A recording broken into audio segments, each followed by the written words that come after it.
Tonight's episode of Legacy Battle is brought to you by Atlas Benefits. Atlas Benefits has solutions for your insurance needs. Atlas Benefits can help you obtain Medicare, health, or life insurance and employee benefits. You can find them on the web at www.atlasbenefits.com. Or you can contact Rob Ducey or Roy Smith at 727-600-2892 and mention Legacy Battle Podcast. Atlas Benefits has all the solutions for your insurance needs. Enjoy the show.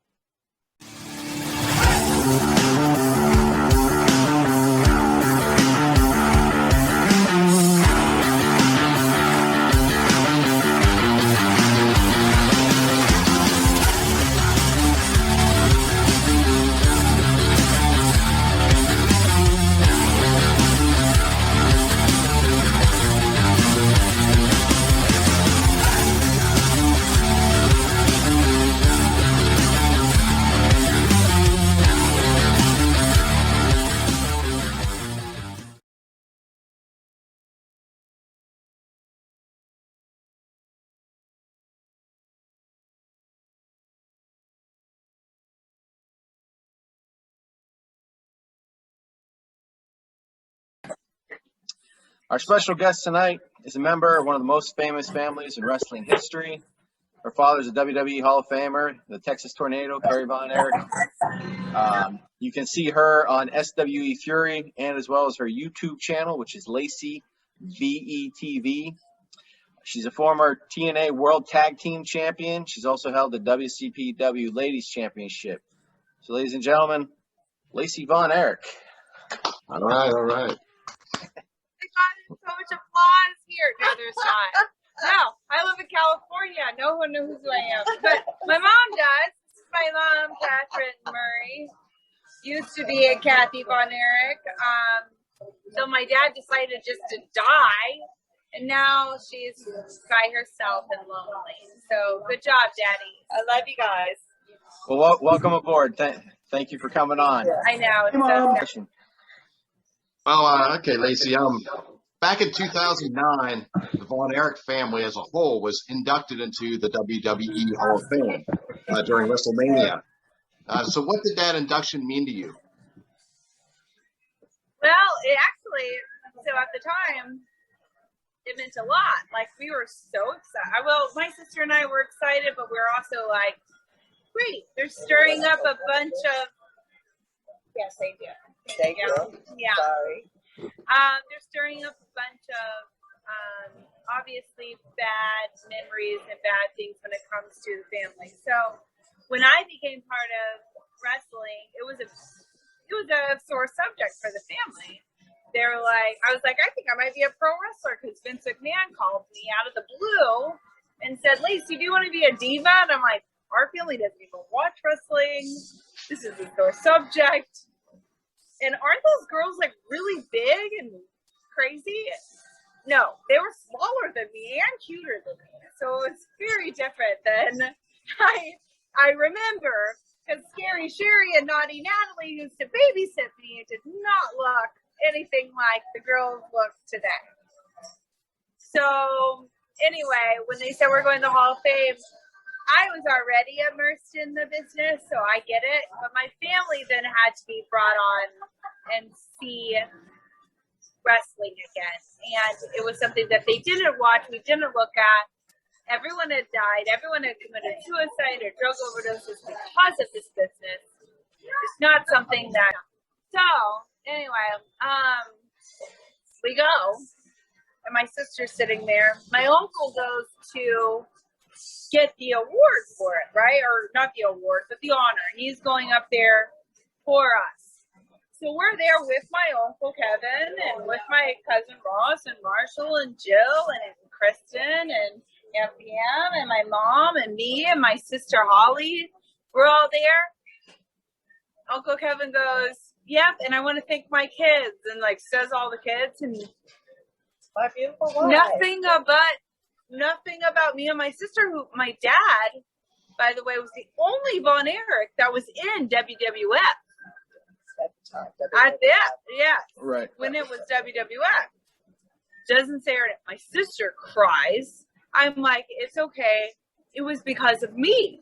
It was because of the politics of me leaving them to go be with my husband. He lived out here in California, super hot. I moved out here to be with that guy. Hello. Yeah, they got really mad about that. So they told Uncle Kevin, don't mention Lacey Von Erich. My Uncle Kevin also was probably thinking like, you know, really, Lacey Von Erich's just my niece, right? She's just in your developmental, like, relax. That's how bad they are with anything outside their company. I mean, that's how you become in a monopoly that they are. It's a difficult process to become a monopoly. It's not something that everyone should do. It's something that they did. And so as much as becoming part of the Hall of Fame with WWE and everything was great, it was also more of a representation of this is what y'all are doing again. Like, really, like, you did it with Daddy. So right before Daddy died, they kicked him out of WWF for whatever reason. And he ends up killing himself. And then they want to honor our family in the WWF. My dad's gone because they kicked him out. But then they won't let him mention his daughter at the same induction? Like, can you, I mean, wrap your head around that. Yeah, that's crazy. Paul, go ahead. Well, Lacey, your mom's there, so hey, Mom. And I had a good mother question for you. It's kind of a two-parter. I saw where you have two sons and a daughter, and I wondered if any of them were gravitating towards wrestling, and if they were, what motherly advice would you have from when you grew up in a wrestling family, and what did you learn from that you would pass on to them so they could kind of avoid some of the mistakes you may or may not have made? I don't know. Maybe you didn't make it. So I have two sons and a daughter. My mom just has me and my sister. So is the question for me or my mom? The question's for you because you have two sons and a daughter, but your mom's there to lean on in case you need her. Okay. Oh, definitely. So Yeah. it's for me. Okay, go ahead. You answer that. I know what I would say. All right, If they we'll want to do do what Lacey wrestling? says first, and then we'll see what you say, Mom, because moms are always right. Okay. Well, personally, it would depend on the wrestling federation that they wanted to be a part of and what kind of position they wanted to be in. So, like with SWE, I am now a partial owner to the SWE, and I'm a host, so I'm not hurting my body and things like that. So if in that perspective, I'd be like, hell yeah. But in the perspective of I'm going to actually put my body on the line for a while and it would depend on what they would get out of it, how much they would put on the line, if they are skilled enough to actually do it. Because at the beginning of this, I didn't know what I was doing. I had 13 plus concussions. And so if I were to put my kid in that same position, that would be upsetting. But if they had the position of where they knew how not to get concussions, they knew not to drink and Yeah, so I know you started with TNA in 2009, and you didn't win your first match. It was actually within the first month, it looks like, of being there. What did it mean to you to win that first match and win a first tag team title? Wait, what did you say? What did I it said, mean? what did it mean to you to get your first to win the belt? and win the belt? Yeah.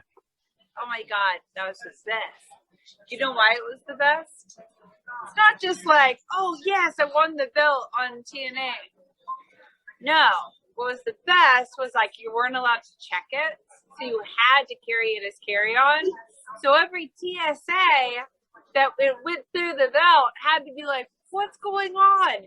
Not only did they pat you down and then bring it out, they're like, then all the TSA people had to take pictures with you with it. Yeah, that was great. That was the most fun part about winning the belt. It really was. I mean, Go ahead.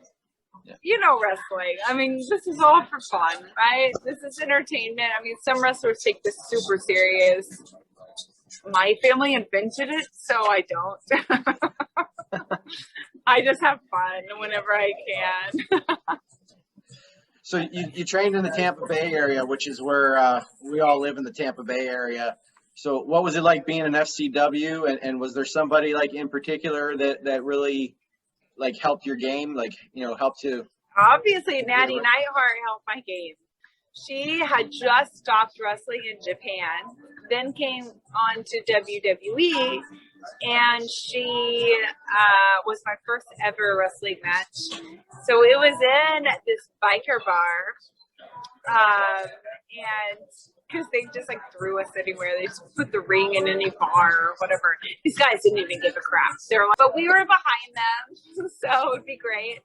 And so we had this biker bar. So the first ever thing, I mean, you probably know this, but like slapping someone in wrestling, there's no faking slapping, right? Right.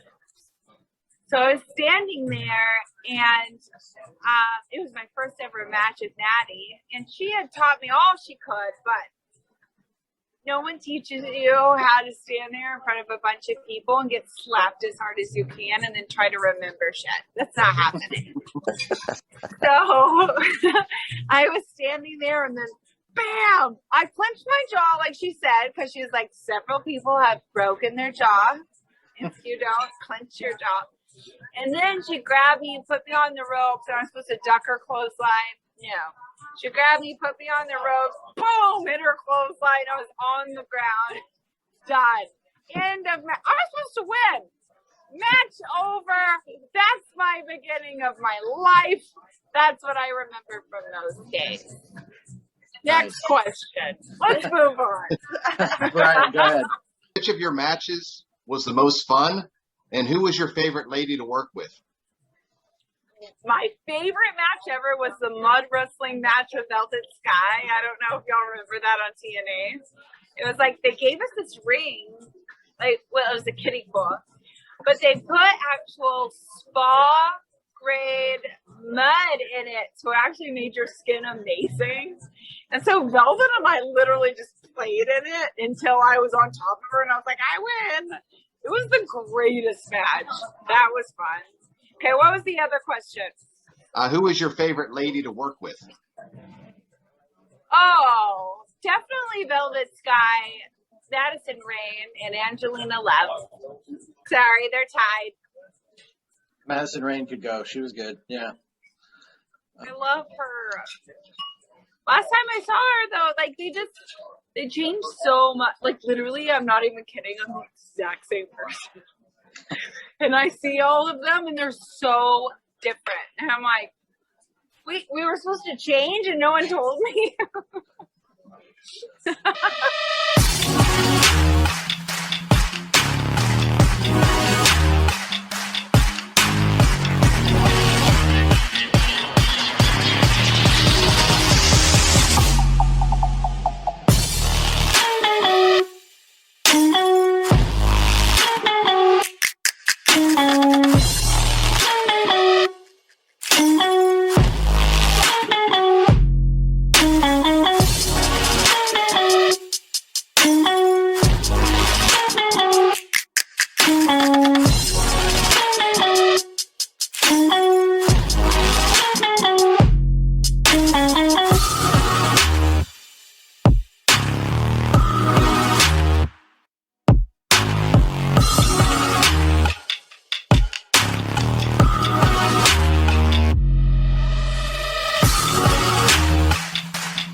Well, no one would make me get into it just because Vince called me and had me do it.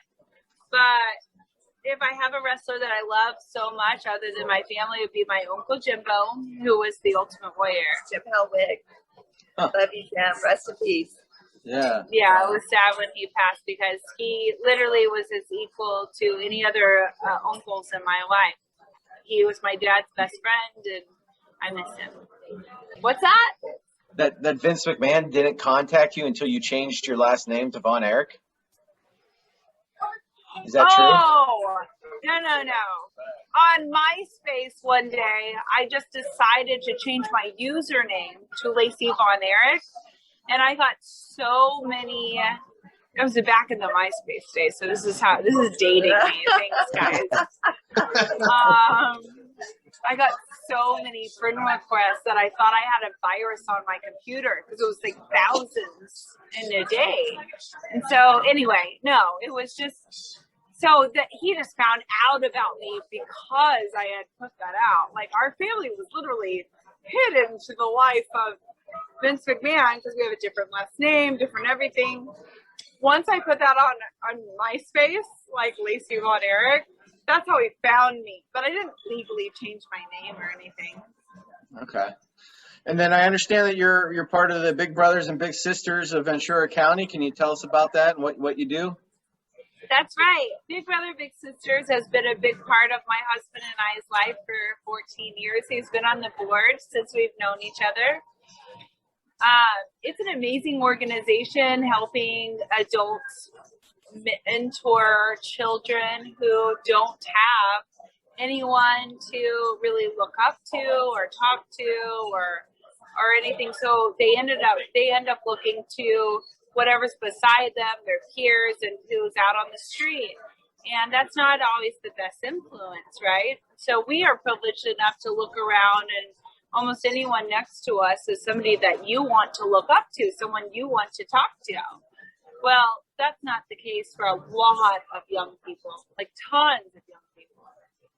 So if you want to be a part, sorry, I'm with a restaurant. I'm like, I see more people I would look up to, by the way. Yes, they are multimillionaires.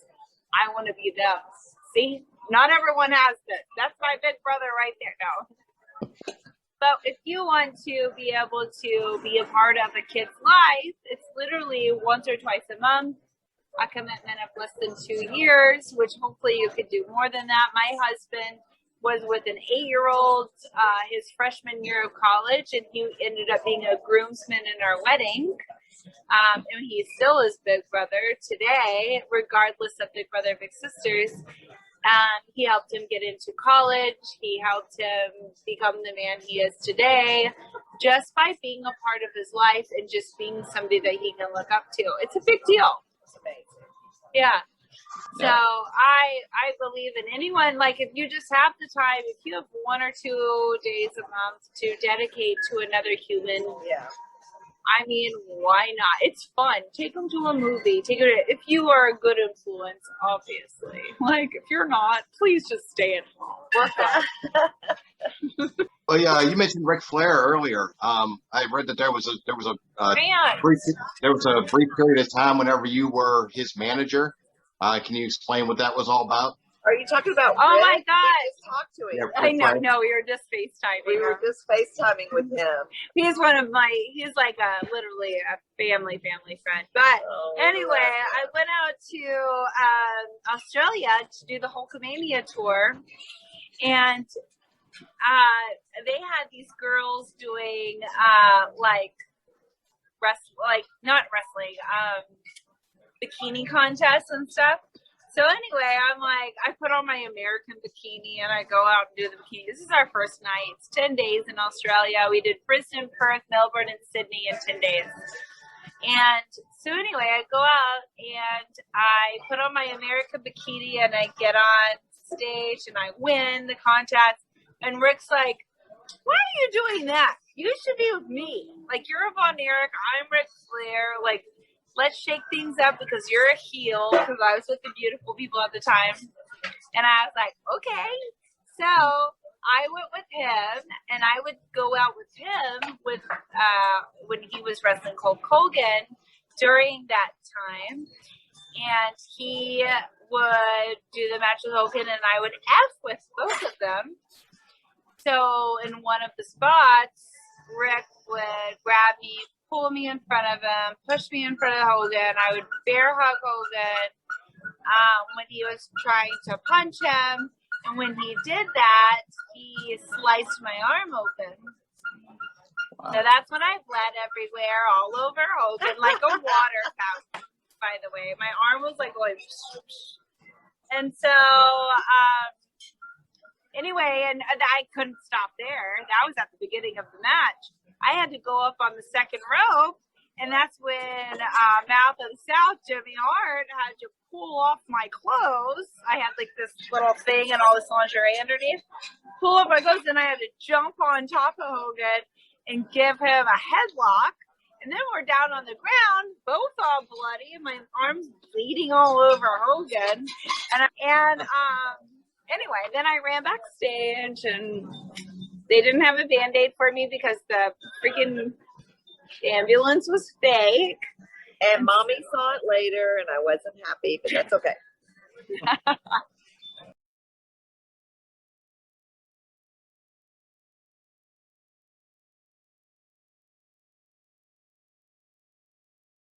The study she's in with all these concussions. No. I passed out once. So I got hit so bad on the ring that I was kind of blacking out, and then I passed out backstage. Sorry, Oh, wow. Mom, I never told my mom that. So great, you brought it up to my mom. No, I know now. Hey, Yeah. that's the reason we're in this study. It would have my come out mom- eventually. Kevin, go ahead. What was it like being on Family Feud? It looked like Oh, sexual chocolate. Sexual chocolate. how was that? My God, seriously. That was a good one. By He's the so way, funny. By the way, anything they aired of me on that show was nothing compared to what I said. They bleeped everything and cut and edited it out. Play with y'all. And like the scene with me and the hot chocolate literally was Top 40. nothing Top compared 40 to what I today. said. Top 40 today, by the way. And the girls like Angelina Love and Velvet Sky and Tara and everyone that was with me, Lisa Marie, that's her real name. They all looked at me like, "What are you doing? Why are you talking like that?" They wanted to take the game of Family Feud like seriously, and I'm like, I'm not taking anything serious. This is fun. Let's have fun. I'm not